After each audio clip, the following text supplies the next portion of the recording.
High বন্ধুরা, আমি তোমাদেরকে আবার একটা জিনিস করে দেখাচ্ছি। তো যদি তোমরা ত্বক এবং মুখের গ্লেজ আনতে চাও, তো চটজলদি এই জিনিসটা করে মেখে তোমরা সারাদিন মানে যে কাজ করো সকালবেলায় উঠে তোমরা এটা মেখে নেবে।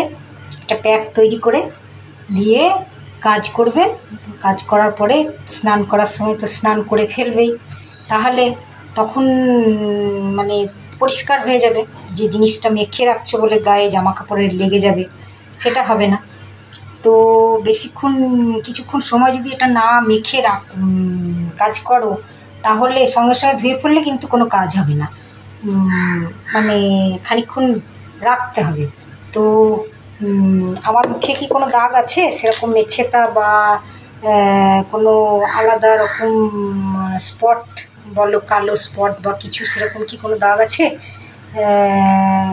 আশা করি নাই, কিন্তু তবে আমার এক সময় একবার মুখে অনেক র্যাশ বেরিয়ে গেছিলো, বুঝতে পারিনি হয়তো পোকা না কোনো লালা পড়েই হোক।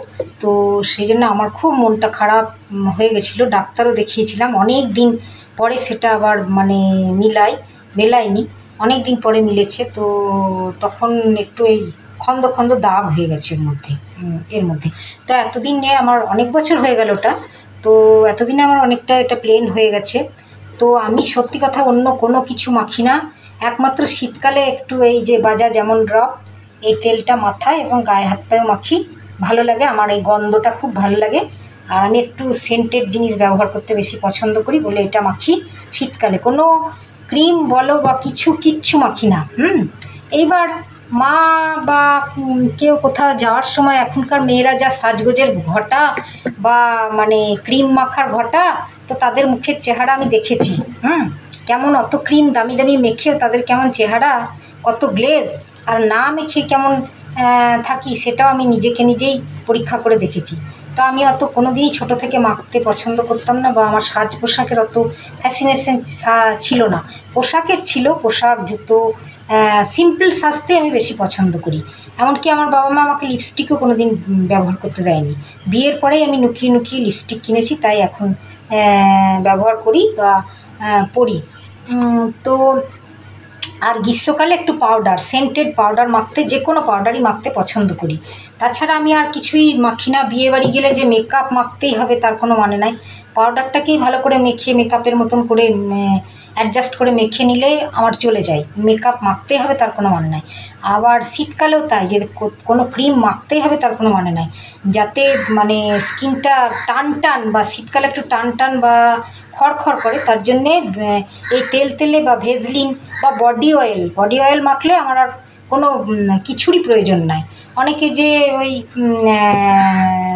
বডি কী বলবো ওটাকে বলে, কি বলে যে ওটা, এই যে আমি দেখাই তোমাদেরকে এই ইয়েটা,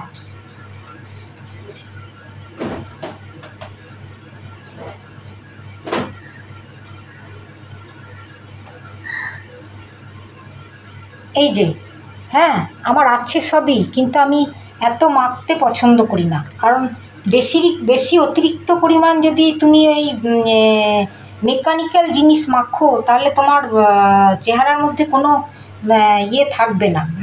অনেক রকম বিচ্ছিরি, মানে বয়সকালে দেখবে বয়সের সঙ্গে সঙ্গে সব এই মাখার জন্য অনেক কিছু ভুগতে হয়।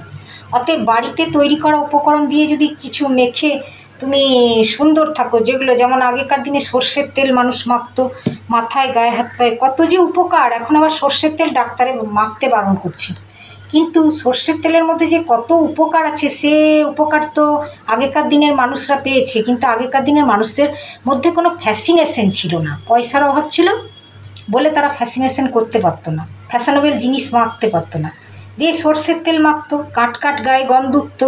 সেই জন্য ডাক্তারে এখনকার যারা ফ্যাশনেবল জেনারেশন, তারা আর কি সর্ষের তেল মাখবো, নাক ছিটকাবে।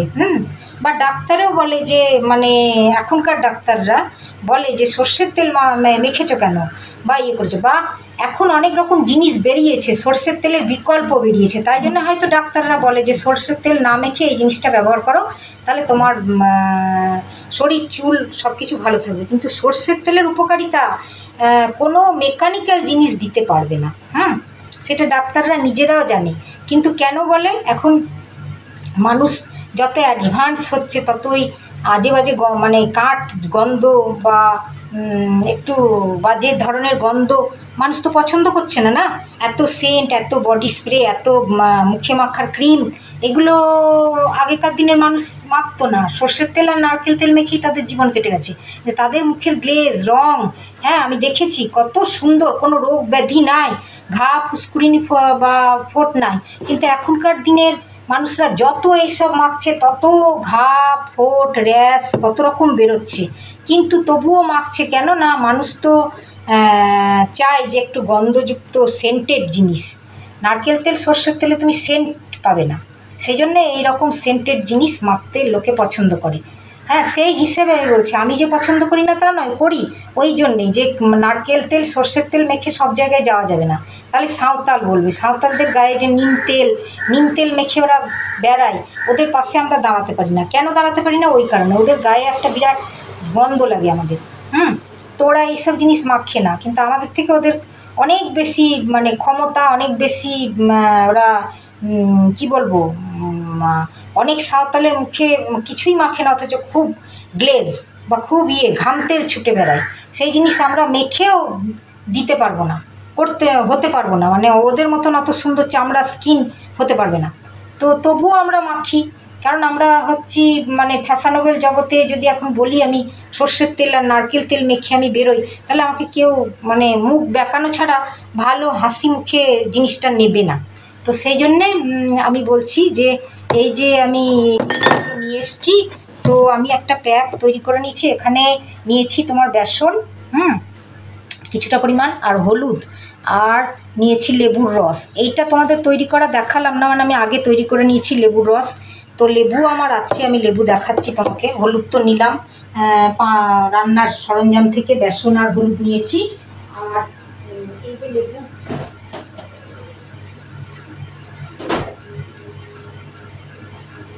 লেবু আছে, তো লেবুর রস আমি দিয়ে ফেলেছি, এটা আর দেবো না, কারণ বেশি লেবুর রস দিলে মুখের ক্ষতি হবে।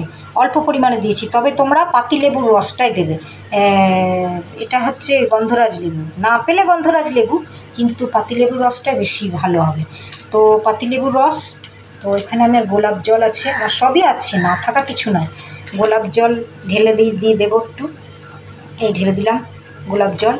তো পড়েই গেল এখানে, গোলাপ জল দিলাম, আর এই যে একটু তেল দিয়ে দিলাম। তেল তোমরা যে যেরকম তেলটা পছন্দ করো সেরকম দেবে। যদি কেউ একটু বেশি তেল দিতে পছন্দ করে তাহলে বেশি দেবে, আর যদি কম